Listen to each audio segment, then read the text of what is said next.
చూడు ఇలా చెప్తుంటేనే మనకి ఇంత మన సమయం పడుతుంది. ఇలాంటి దాన్ని ప్రధానమంత్రి మోదీ ఏ విధంగా దాన్ని తీసుకుంటా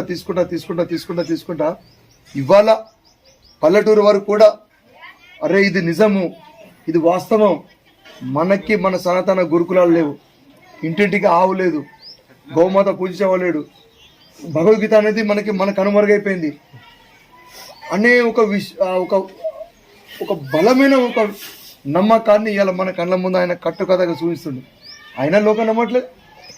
వాడికి 400 సీట్లు వేయాలి, గెలిస్తే ఏం చేస్తారు? ఇప్పుడు మనం వేయబోయే ప్రతి ఓటు, ఎందుకంటే మన డెమోక్రసీ కంట్రీ ఇండియా అయింది, ప్రజాతంత్రం, ప్రజాస్వామ్యం.